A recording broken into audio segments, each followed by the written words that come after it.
que vous allez super bien. Alors comme vous l'avez vu, en ce moment je suis pas très présente sur les réseaux sociaux ni sur YouTube, tout simplement parce que c'est les vacances et donc je prends plus de temps pour m'occuper de mon petit, de ma famille, etc. Mais j'ai décidé de faire des vidéos un petit peu plus courtes pendant les vacances pour pouvoir vous proposer du contenu. C'est pour ça qu'aujourd'hui je vais vous montrer 5 manières pour customiser des crayons. Donc bien sûr c'est une vidéo qui ira avec la série Back to School.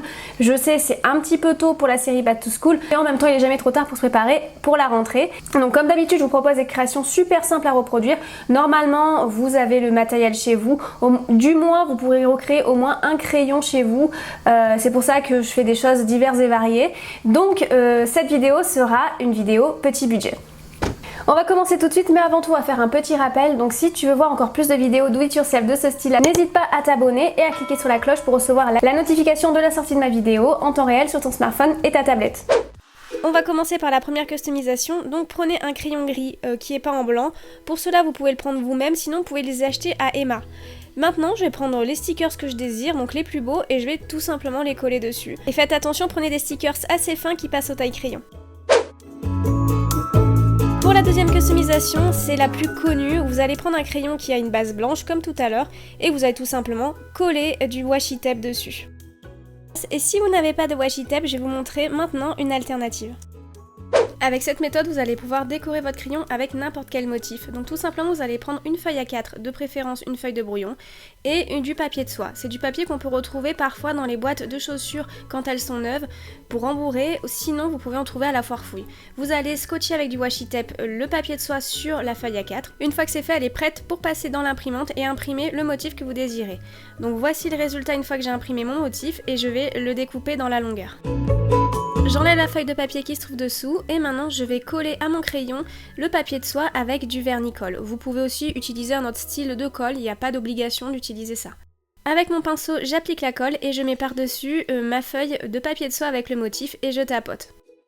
Je fais exactement la même chose jusqu'à recouvrir entièrement mon crayon. J'enlève le surplus de papier qu'il y a sur les côtés et sur la longueur. Faites sécher une bonne heure et voilà, mon crayon est terminé et bien sûr il passe au taille-crayon. On va passer au crayon avec la breloque. Pour commencer, vous allez peindre votre crayon de la couleur que vous souhaitez. Une fois que c'est fait, vous allez prendre un strap ou un bout de fil que vous allez coller sur la partie supérieure du crayon. Pour cela, j'utilise un pistolet à colle. Une fois que ça a séché, je vais découper la partie de fil qui dépasse et je vais coller par-dessus avec mon pistolet à colle un strass pour camoufler tout ça. Et maintenant, il ne me reste plus qu'à attacher la breloque. Avec un feu de Posca, je vais faire des petits points sur tout mon crayon. Si vous n'en avez pas, vous pouvez le remplacer par un vernis à ongles avec un cure-dent. On va passer à la dernière customisation. Vous allez peindre un crayon à la couleur que vous souhaitez. Une fois que la peinture est sèche, avec votre pistolet à colle, on va faire un effet de chocolat liquide qui tombe de votre crayon. On appuie sur le pistolet à colle en partant du bas vers le haut pour faire ces formes de gouttes. Il faut que cela fasse un effet dégoulinant, donc vous allez en faire tout autour.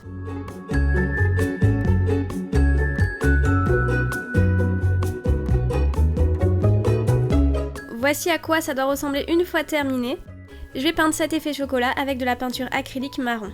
J'ai trouvé que l'effet n'était pas optimal, donc j'ai rajouté des gouttes par-dessus. Une fois qu'elles sont sèches, j'ai repeint. Avec un feutre Posca ou bien du vernis à ongles, vous pouvez dessiner des petits points et des petits traits dessus pour représenter les vermicelles sur votre coulis en chocolat, mais j'ai trouvé que c'était pas assez. Du coup, ce que j'ai fait, c'est que je vais coller des vraies décorations de gâteaux dessus. Donc je trempe mon crayon dans du vernis à colle et après je vais le tremper dans les petites boules de décoration. J'en colle aussi avec un cure-dent sur les extrémités. Je laisse sécher et voilà, c'est terminé. Donc voilà, c'est terminé, j'espère que ça vous a plu. Dites-moi lequel des crayons vous avez préféré, bon il peut aussi en avoir plusieurs. Si vous en reproduisez un, n'hésitez pas à me taguer sur Instagram ou à mettre le hashtag isnatinspire. Vous pourrez bien sûr me retrouver sur tous les réseaux sociaux qui s'affichent ici et en barre d'infos. Et n'hésitez pas, si vous ne l'avez pas encore fait, à vous abonner à ma chaîne. Voilà, je vous fais d'énormes bisous, à bientôt.